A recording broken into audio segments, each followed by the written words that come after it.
If. Yep.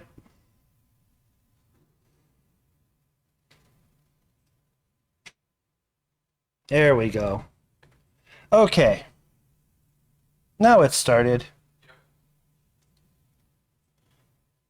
And sound is good. Okay. Minor technical difficulties for the past 3 minutes, folks. Sorry about that. For all of you who do tune in and watch, this is the weekly BrYangle report. It is June 12th, not June 5th, as we just learned. Getting the hang of this whole Facebook Live thing. Well, don't worry, we'll figure it out. All right, today, my friends, we're talking about filters and all the cool things you can do with filters. And filters are kind of a funny topic because the first time I told my wife, actually, she asked me last night what the show was going to be about today. And I said, it's going to be about filters. And she instantly thought we were talking about the filters that you add on Instagram or things like that. And technically, those aren't even filters, but I'll get to that in a second. Before we get there, I just want to remind everybody, this is a live show. Feedback is amazing. We do appreciate it. It gives us stuff to talk about during the show if I don't already have enough to say, which I always do. I'm always talking. It seems to be something I do. But with the live show, you can ask us all kinds of stuff. You can even send us emails if you like about ideas that you may have. And those you can send to newmarket@henrys.com or my email, which is right there on the lower third over there. Any questions, any comments, please blurt them out. We'll love to talk to you guys. Hello, Mims. Hello, Auntie Lee. I love that my family supports this show. Thank you very much. All right, as I usually do, I'm going to start the show off with our Did You Know? And again, a Did You Know is a digital know-how, a quick tip, or did you know something fun about photography? This week, I'm going to remind folks that not all UV filters are equal. Since the topic is on filters, I'm going to get into a UV filter. A lot of times when people come into our store to buy stuff, they buy an expensive lens and they want to buy a UV filter to protect it. UV was a coating that they put on a filter to give you ultraviolet filtration. It would cut through the ultraviolet and give you a little bit cleaner picture, a little bit less blue cast. Well, digital sensors don't necessarily need that UV tinting, so a lot of people these days just need a protector. However, one thing you'll notice, and I'm going to grab a couple of filters here, is they are not all the same for a lot of reasons. First off, the color. A filter that doesn't change the color of a white paper below is just a protector. If it does alter the color a little bit, it has a bit of a different color tint to it, then you know it actually has some UV tinting or some kind of tinting to it. If you buy a UV filter and you do the paper test and it doesn't change that color at all, chances are it doesn't actually have any UV properties to it. It's just a protector. We used to sell the Hoya line. They have their Hoyas that have the UV with a zero bracket next to it. Those ones literally mean zero UV. So there's all kinds of different filters to go for. Also keep in mind, some filter companies like B+W will use different materials altogether. I'm going to get into that a little bit more down the road in our conversation today. But just to remind you, they're all different. So when you are buying a filter, depending on what you're buying it for, sometimes you want to make sure you buy a better quality version. In fact, let's talk about the B+W difference right now. This used to be our high-end line of filters here at the store. Right now we're carrying Kenko. We have our Cameron line. Cameron Pro filters are quite good, but they don't make them like the B+W. The first difference is it's got a brass surround. It's not aluminum like all the other filters. The brass is heavier, and it's definitely, you can feel the difference in the quality of that. But also brass on an aluminum lens will not bind as easily as aluminum on aluminum will. So if you have a filter, you happen to put it on a bit crooked, you're rushing through, you put it on a bit crooked, it won't come off. It'll bind. The aluminum will actually bind to the aluminum. Brass won't as much. You can get them stuck still, but it's a little harder for that to happen. And being a softer metal, it's a little easier to remove if you had to. So little things like that are the did you know. Filters are not all equal. You can buy your cheap Amazon filters if you like, or you can come into a store and buy a more professional grade, better surround, better glass quality. And also keep in mind, B+W puts 7 layers of coating on each side, and then they put an anti-scratch and a waterproof kind of water-resistant coating. You can actually take a Sharpie marker and draw, and it'll just bead up, and you can wipe it right off. So that's a really cool thing about those. Doug's watching. Hello, Doug. And hello, Steve and Juan. By the way, guys, today we have Steve and Juan both here in the store. So if you have questions and I don't see them, they'll probably reply before I do. Okay, getting on to the new and used for today's episode. For new, actually, there's a pretty cool announcement coming up on the 17th of this month, and I highly recommend folks go to Simon's show, The Ordinary Filmmaker on YouTube, and check out on the 17th of June at 7 o'clock in the morning. There will be a huge announcement from Nikon. Finally, the Nikon Z6 III is being announced, and I'm super excited about that. The Z6 II is a camera that we still really haven't had available to us in store on a daily basis, which is kind of frustrating, but hopefully these Z6 IIIs are going to come in a little quicker and we'll be able to fulfill orders right away.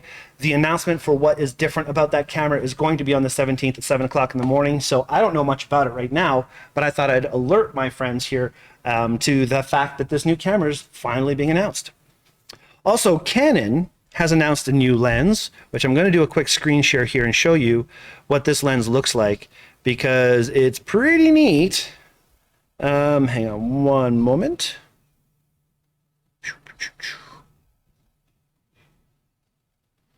There we go. That should show it, but it's not. All right, well, I'm not going to show you. I'll just tell you about it. Canon announced a new RF lens for their new RF mount. It's an S lens, so it's good quality stuff. And it's a 3.9 millimeter f3.5. So essentially what this lens is a VR lens. It's a dual lens system, which is really different from anything I've ever seen before. Let's see here if I can pull this. I really need to show this to you guys. It looks like a weird double eye lens system. Yeah, it's a fisheye lens, basically, a dual fisheye lens to give you more efficient production of VR video. So now what they're doing is they're letting you wear this lens on your camera. I'm holding it up like you're wearing goggles. It looks like goggles, and it's on your camera, and you're taking pictures to create a VR video, or you're taking video to create VR video. So this is a whole new 144-degree wide-angle lens to bring virtual reality to their EOS R7 body or other APS-C-sized sensors. It's not actually a full-frame lens. It's for the crop sensor. Not for run and gun, but more for, you know, interesting videos that you can create with VR, apparently. I don't want to even think about that. That could be bad.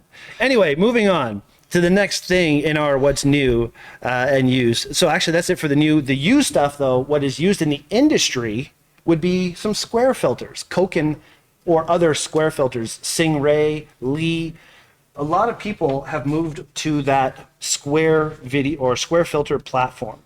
This is an example of one of the Koken filters. You can see it's just like a plastic material. This is a graduated one. I'm going to talk about that in a second. And all of these different filters can be used to help for many different effects. So that's one of the things that's used a lot in this industry are the square filters. But what we have used today are these funky little monkeys right here. We have two, I don't know why, I've never said funky little monkeys before. Things come out when I do this show. I don't even understand anymore. Okay, so there's 200 to 500 lenses from Nikon. You all know, if you know me well enough, you know this is one of my favorite telephotos ever.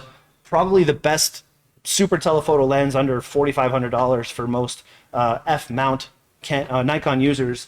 I borrowed it for quite a while, made some great shots. You might even see the pictures of the goldfinches that come up on this screen at one point during a conversation. They were made with this lens. We've got 2 copies in right now in our used department. Selling for about $1,400, but let us know. We can talk. We can work with you on that. Also, keep in mind, we have an actual Nikon Z7 II body. Rarely have we ever had a Z7 II new in our store. We actually do right now, which is really cool. But we also have this used model, which is only $2,700, and it has 4,500, just less than 4,500 photos on it. So if anybody's interested in a full frame, one of the top of the line Nikon mirrorless cameras, we have one used right now. Thought I'd let you know. Okay, let's get to our core conversation all about filters, because there's so much to talk about with filters. And this is where it can get kind of fun. Everybody thinks filters are boring, at least people I talk to. I think they're kind of cool. Now, first I'm going to talk to you about what is a filter. A lots of different interpretations. As my wife thinks, filters could be things that you would add in an app on a photo. Now, the photo apps, when you're adding a filter to it, it is the opposite of what a filter is. A filter filters away things. Doesn't usually add, it's meant to filter away things, like filter away blues or reds or different tones, or filter away reflected light, or filter away all frequencies of light. So ultimately a filter does just that, filters things away. Adding these effects, that's a different story, and some of them are really cool, and they're meant to look like what filters used to do for us. So what does a filter do? First off, as I say, it's going to filter things away, but the different kinds of filters that we use from day to day are generally protector filters, which I kind of talked about, UV filters. So if you're still shooting film, a UV filter is a very good thing to have. Or some colleagues of mine still prefer to use UV filters on digital, where it does possibly remove some blue cast from your photos. But then there's polarizers. Now, a circular polarizer filter is what we use on our digital cameras. On film, it was a linear polarizer. A circular polarizer is kind of interesting. It's where you have a quarter plate filter, so it's two pieces of glass, one on top of another. The rear filter is a quarter plate filter, so basically it's cut into quarters, and you get your effect from here to here, and here to here, and so on. It's not just a continuous turning thing. You only notice the difference. It'll be bright to dark, bright to dark, bright to dark, and so on. I can't bend around like that. So that's what a quarter plate filter is going to allow for. The front filter is pretty much a linear polarizer. It's a filter that has lots of little lines cut out that filter out or redirect light in a certain pattern. Ultimately, cutting away glare. Anytime you put on your sunglasses outside, that's where you'll want to use a polarized filter. It'll cut the glare off of the road. It'll cut the glare off of a snowy hillside. It'll cut the glare off of a white brick church. It'll make your skies look rich and blue. It'll make your clouds very defined. It'll also, believe it or not, be great for skin tones. If you're taking portraits or pictures of people outside or video, and you see a lot of glare, as my colleague Joseph likes to say, if you have greasy face, right, Joseph? Greasy face.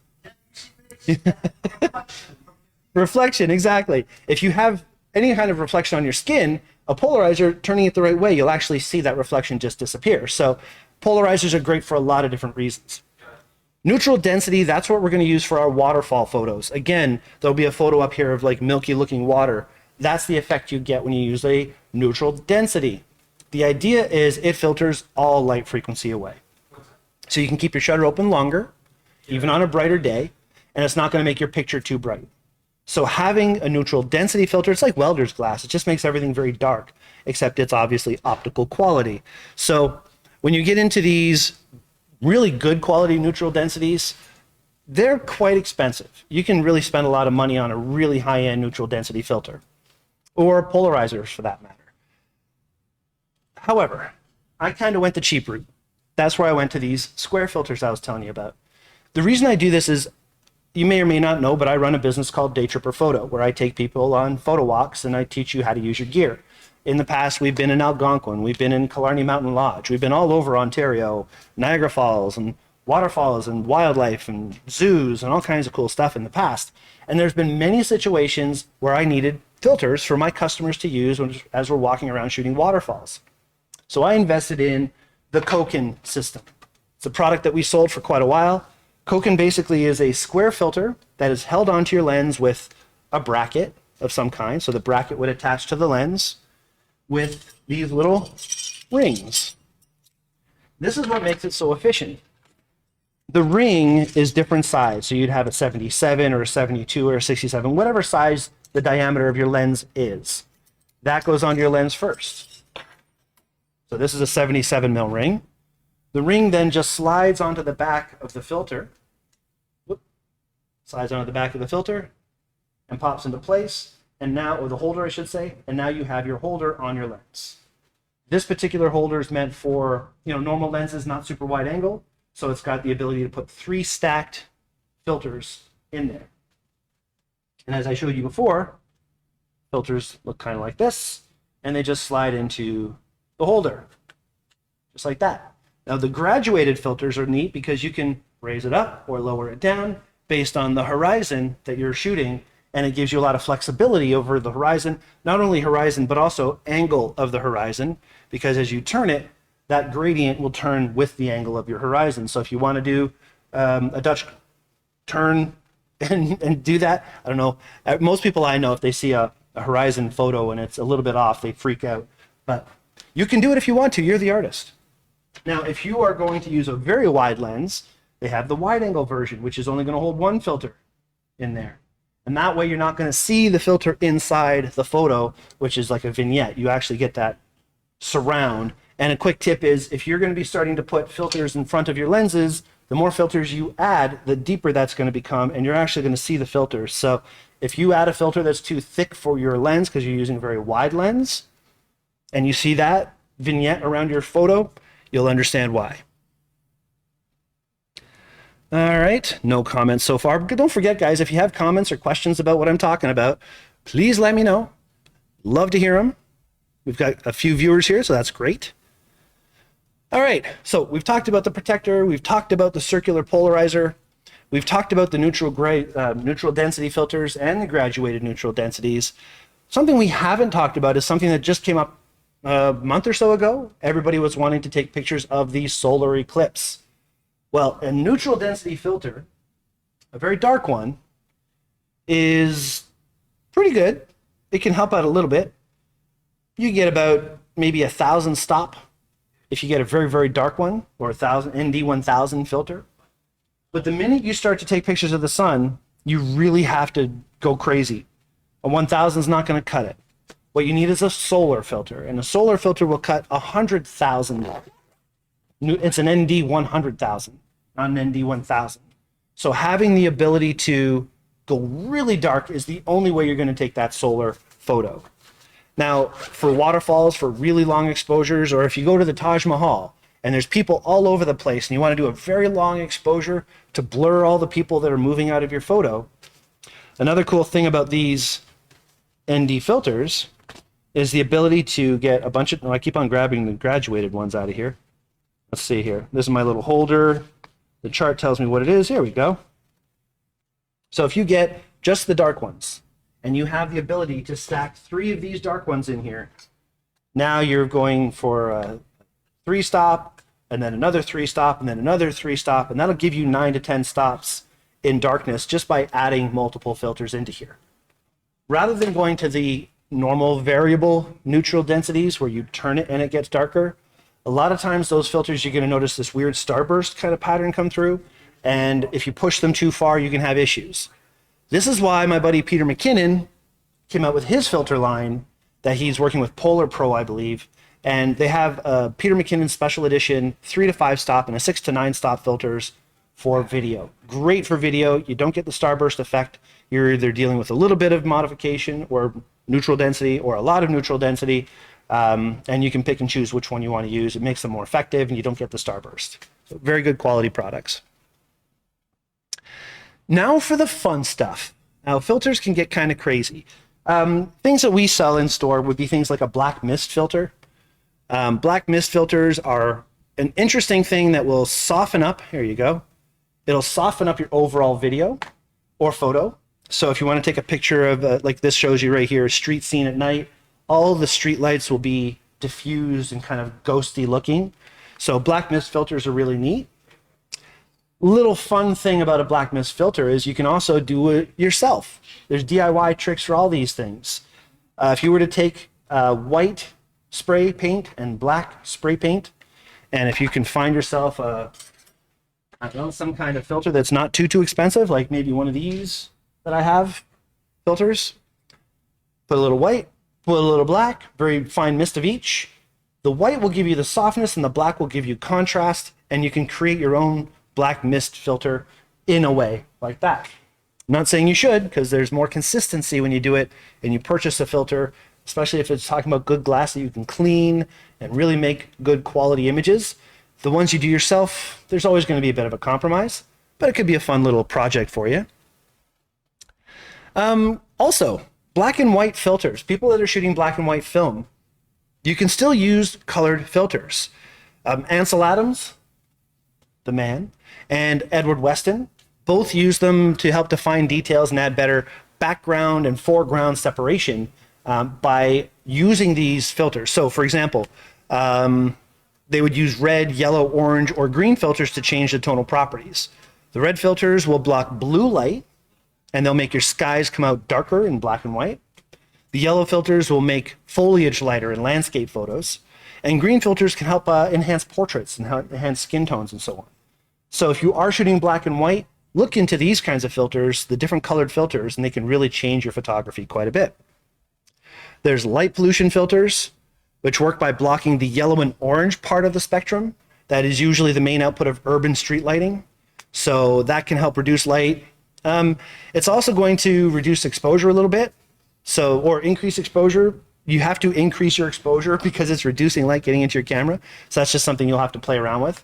But that's also a fun thing, light pollution filters. So if there's a lot of that, this can help you out. There's close-up filters, all kinds of different macro effects. One thing that's really fun about these Koken filter sets too is you can get all kinds of different magnification addition kind of things too. Like I think I have one right here. So this is actually a really neat tiled effect that you can put on and get a really interesting, almost a dual image going. And if you really want to get creative, you can get these kinds of diffusion style filters, which is essentially just a mesh in a housing. And you hold that up and it'll give you a very diffused look as well. So interesting little mesh things. These are filters that I've accumulated. These are things that people have made themselves. I've had these for years, never used them, to be honest. I'm a bit of a lazy photographer, so I don't generally pull out a lot of extra accoutrement as I'm shooting, so to speak. I'll just shoot and then I'll play after the fact if I want to. Any questions so far? Nothing coming from the viewers. Sorry, I'll forgive you. Here's another fun one. It's like a magnifying version. Kind of make everything bubbled. Hello. And let's see what else we have.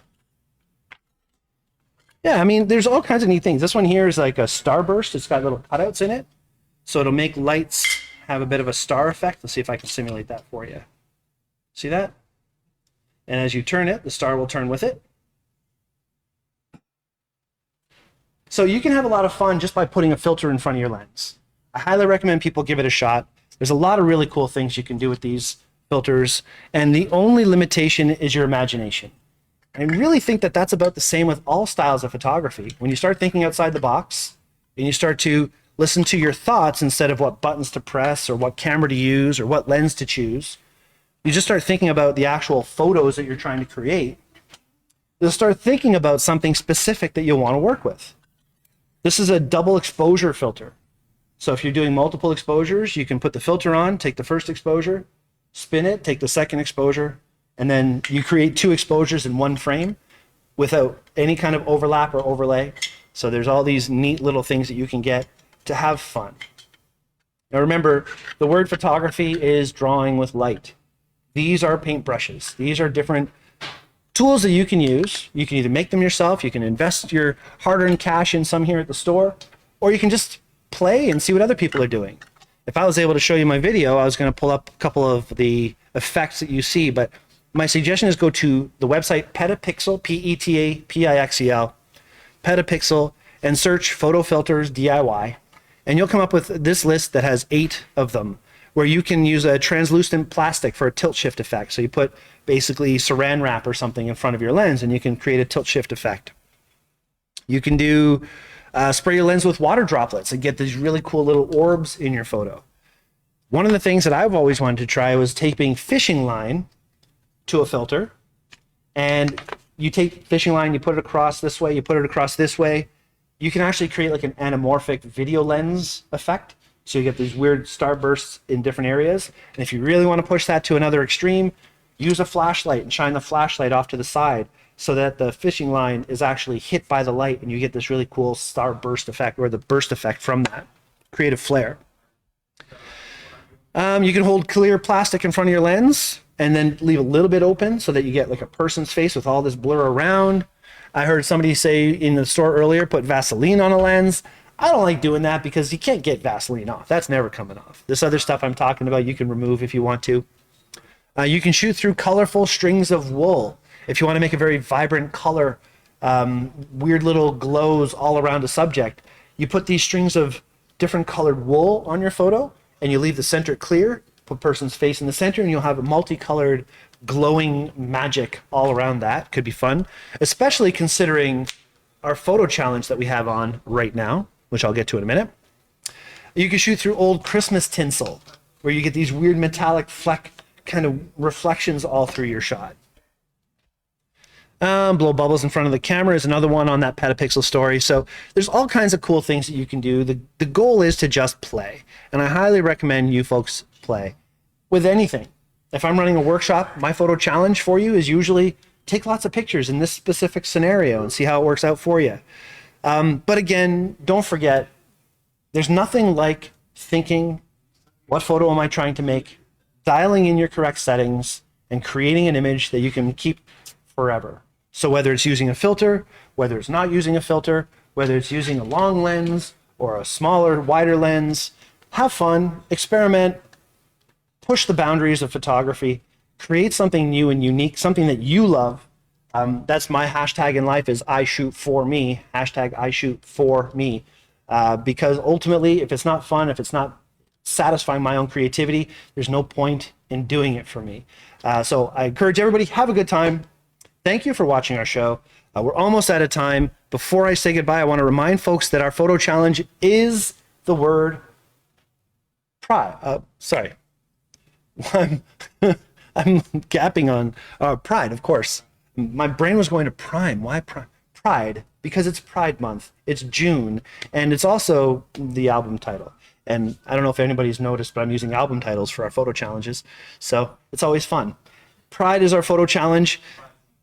What's that? I don't know, Prime. I was thinking lenses. That's why. So yeah, the photo challenge Pride, maybe use the colored wool technique and create an image that way. That could be fun.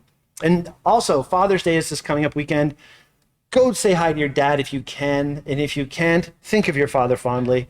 For the first time in a very, very long time, I might even see my own dad this Sunday. So we'll see how that goes. All right, guys. Thank you all so much for watching this week.